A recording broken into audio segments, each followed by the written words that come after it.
उनका और महाराज उनके दर्शन के लिए लाखों लोगों की कतार लग जाती। वो किसी से मिलते नहीं थे, एकांत में बैठे रहते, लोग बाहर से दर्शन करके चले जाते। नरसिंह मेहता की दादी छोटे से नरसी को लिए गोद में पहुंच गई, वहां पे लाइन में खड़ी रही दिन भर। जब समय आया तो बाबा ने किधर दृष्टि देखो, ने किधर दृष्टि डालो। अरे आप दुनिया को मत देखो, किसी का काम नहीं बना, मेरा काम आप बना दो बस। मेरा बालक है छोटा सा, मेरी आयु का पता नहीं कब चली जाऊं, इसके माता पिता है नहीं, ऐसा रूपवान स्वरूपवान भेजा है, कम से कम इतनी तो आप कृपा कर दो। ये बोलने लग जाए।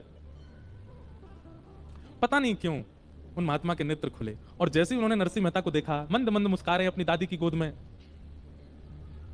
तुरंत उस बालक को भीतर बुलाया और दादी लेकर के जय कुंवरी बाई नरसिंह मेहता को लेकर के भीतर गई। और भीतर जाकर के जैसे ही नरसिंह मेहता के रूप से घुंघराले केश हैं, कटाक्ष ठाकुर जी जैसे नेत्र हैं। ठाकुर जी जब अपने वैष्णव भक्त को भेजते हैं अपनों जैसे ही बनाते हैं कई बार, और कई बार अगर ठाकुर जी को वैष्णव ठाकुर जी जैसा नहीं दिखे तो ये समझिए वहां को हृदय ठाकुर जी जैसा है। कई लोग होते हैं सुंदर नहीं है लेकिन फिर भी बहुत भक्त हैं, तो उसका मतलब हृदय ठाकुर जी जैसा। नरसिंह मेहता के रूप को देख करके और उनके सौम्यता को देख करके वो महात्मा बड़े प्रसन्न हो गए। सिर पर हाथ फेरते हुए बोले, बोलो बेटा राधे कृष्ण। 3 बार बोले, बोलो बेटा राधे कृष्ण राधे कृष्ण राधे कृष्ण।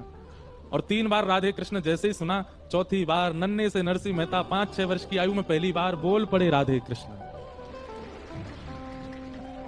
अब बताऊं भेद क्या था। नरसिंह मेहता गूंगे नहीं थे, लेकिन संसार कहीं मुझे अपनी माया में घेर ना ले इसलिए जानबूझ करके बोल नहीं रहे थे। ठीक ऐसा ही चरित्र श्रीमद् भागवत में आया है जड़ भरत जी का। उनका नाम जड़ भरत इसलिए पड़ा क्योंकि वो जानबूझ करके जड़ बने थे। एक चौपाई नहीं है कोई, वैसे ही किसी संत का हमने सुना था, लेकिन लिखने योग्य और याद करने योग्य बात है। जो अपनों सुख चाहे हो तो मूर्ख बन के रहो। क्या अपना सुख चाहते हो तो मूर्ख बन के रहो। आप जितने ज्यादा प्रबुद्ध बन करके रहोगे उतनी ज्यादा संसार आपको परेशान करेगा। चाय पीने की, अरे हम बना के लाते हैं बढ़िया हैं, इलायची महाराज और क्या बोलते हैं उसको, अदरक ले, काली मिर्च ले, बढ़िया बना दी तो रोज तुम ही खोजे जाओगे, कहां हो। Free same-day delivery, extra 5% unlimited cashback, early access to shopping events, Prime shopping plan at ₹399 per year. Amazon